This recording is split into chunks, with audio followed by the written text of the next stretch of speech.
Welcome to OkState Daily. Casey Porter here. So glad that you decided to tune in. Hey, this episode is dedicated specifically to basketball. What's been going on the hardwood, and it is not good news. Of course, we all know that OU hit the last-second shot to defeat the Cowboys last Saturday, and then Wednesday night, just simply put, was a very flat performance at home against the UCF Knights. So, hey, we're going to talk all about it. We're going to break it down, talk about what happened and where the Cowboys go from here. So let's not waste any more time. Let's get right to it, and let's talk Cowboys basketball.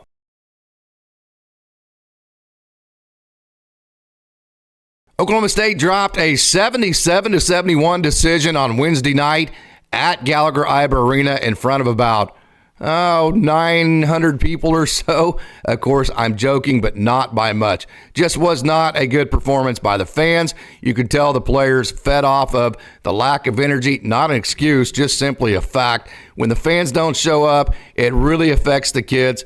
Not making an excuse for them again. Hey, they have to play better. 12-16, 4-11 in conference. That's not acceptable. That's not what Oklahoma State fans want out of their basketball programs. So I get it. And it's just kind of the chicken and the egg. Would better fans coming, like we saw Saturday? Oklahoma State, I thought, played very good. Didn't play great defense against OU, but you could definitely tell if fans showed up like that every single game this year to Gallagher-Iba, what would OSU's record be? Would it be 12-16? I'll bet it would be. I'll bet they'd have a winning record.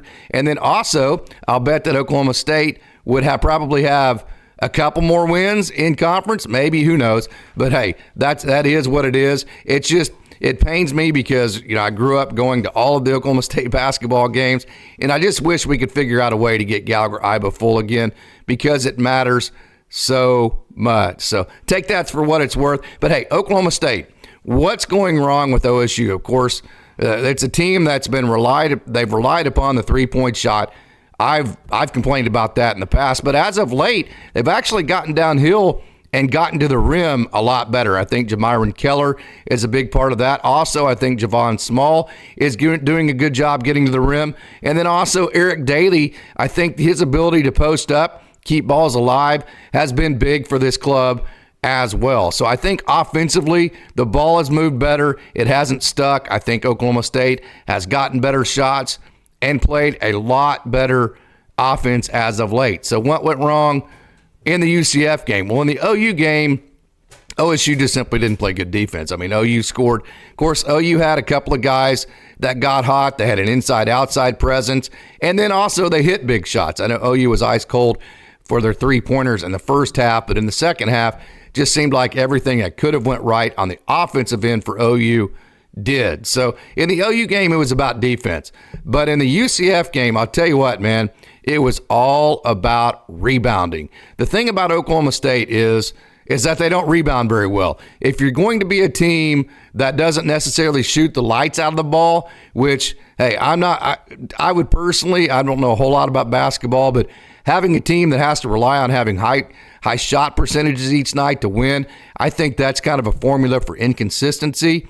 I think the teams that can create high percentage shots closer to the rim and then they can get second chance points and rebounds, those are the type of teams that I think don't go in offensive slumps like we see Oklahoma State do. So team offensive rebounds, UCF in the Big 12 is fourth. So they do a really good job offensive rebounding. And when you look at what they did on Wednesday night, they had 14 offensive rebounds, which is twice as many as Oklahoma State. When you have twice as many offensive rebounds, that leads to twice as many opportunities on the offensive end. And at that point, the statistics will just take over. If you have twice as many opportunities, you're going to score more than your opponent. Defensive rebounding on the night, UCF out-rebounded Oklahoma State by 6 in defensive rebounds.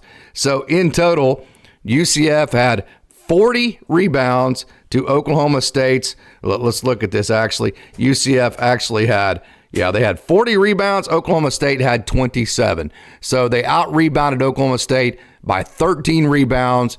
They doubled them up on offensive rebounds, and I think that probably was the biggest difference in the game because what UCF likes to do, they like to just ratchet it down. They like to make the game ugly. The referees were not good. That favored UCF because UCF likes a bowling shoe ugly game. And then also if you look at what happened on the night, UCF had 7 assists.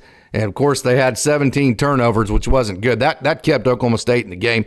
But when you look at OSU, they had 8 assists and 12 turnovers. This is also a team that when they're playing at their best, that assist-to-turnover ratio is close to 1-to-1.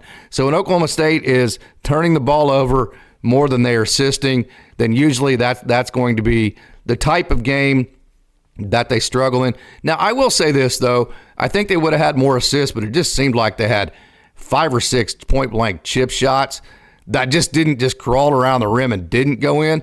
So I think there was a little bit of just bad fortune to that too. But having said that, that definitely is a theme for OSU. On the night, Keon Williams, boy, he had a huge dunk. One of his 4 points was just a massive crowd-pleasing dunk. I have that on my social media. Javon Small continues to play good. He had 13 points. He was 4 for 7 from the field, 5 of 6 from the free throw line. Jamyron Keller had 9 points. He was 3 of 9 from the field, did not make any of his three-pointers, and was 3 for 4 from the free throw line. And John Michael Wright, he was the offensive player of the game, 22 points from the senior that transferred from High Point. He was 5 of 14 from the field, 5 of 13 from the three-point line, and 7 of 9 from the free throw line. So Oklahoma State, this is a team that, I've said pretty much the regular season is over for them.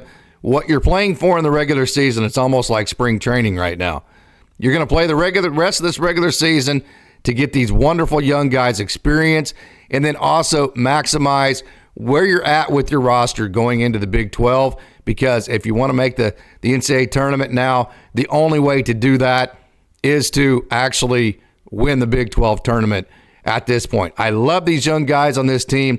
This is a group that I wish Oklahoma State fans would get behind, because when you look at this roster, I mean, guys like Justin McBride, Eric Daly Jr., Dow on this team is young, and he's very good.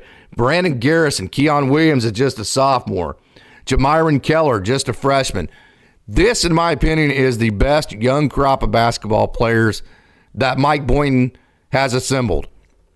And so if Mike Boynton does stay, which that's a topic for the next day, I do think he will be here next year. I have a little bit of inside information on that, not a whole lot, so don't take me exactly for what it's worth when I say that. Things are fluid, things change, they change by the second, so who knows. I will say this, I am in favor of him coming back for one more year with these young guys, because I think that's a nucleus that could end up being very, very good. If you replace Mike Boynton at this point, you're going to lose Keon Williams, you're going to lose Brandon Garrison, you're going to lose Jamyron Keller, likely. You're going to lose all your young guys. Now you're starting completely over. I think it's worth giving these guys a shot to try it for one more year. I don't think it's going to hurt anything. You're already pretty much down to the bottom of the depths. I don't think one more year is going to add to that. So I think if you look at the margins, I think the ability to improve and actually be really good next year with that nucleus, including Mike Boynton, it has a higher upside than what the downside would be holding on to that situation one more year and the risk of it being like this year. I think you have a higher upside to that than you do a downside. Just my opinion. I'm sure that's a hot button topic, and I'm sure there's a lot of people watching this show that would totally disagree with that, but that's just kind of where I'm at with it, because I love these young guys.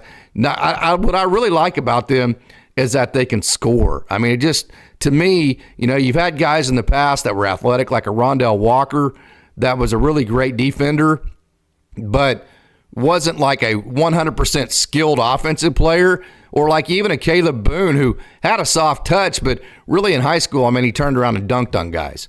And so you've had guys who are highly ranked and talented, but I just think the overall skill set of these guys is different. Jamyron Keller's different.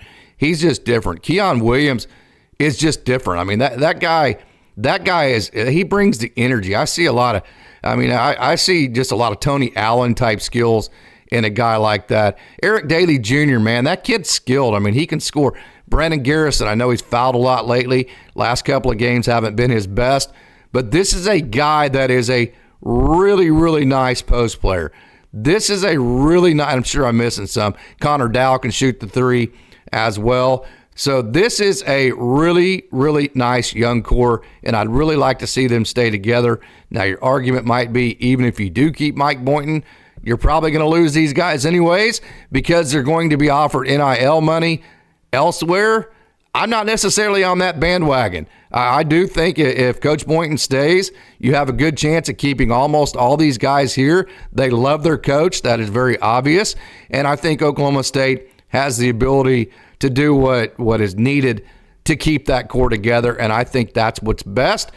If you disagree with that, I can't disagree with you either because, like I said, that's a hot-button topic. But, hey, Oklahoma State, they need to finish this regular season, get some momentum, take it into the Big 12 tournament, and then just see what happens. Just play like your hair's on fire and get after it. And I think the Cowboys do have enough depth, and I think there are some situations to where some teams that have pretty much already solidified their spots don't take it quite as seriously as a team like OSU that has their life on the line.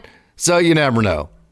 Weirder things have happened, and this is an Oklahoma State team that is talented. So, hey, I hope you enjoyed our show today on the basketball team, and I hope you tune in next time. So I want to thank you for tuning in and say, go Pokes!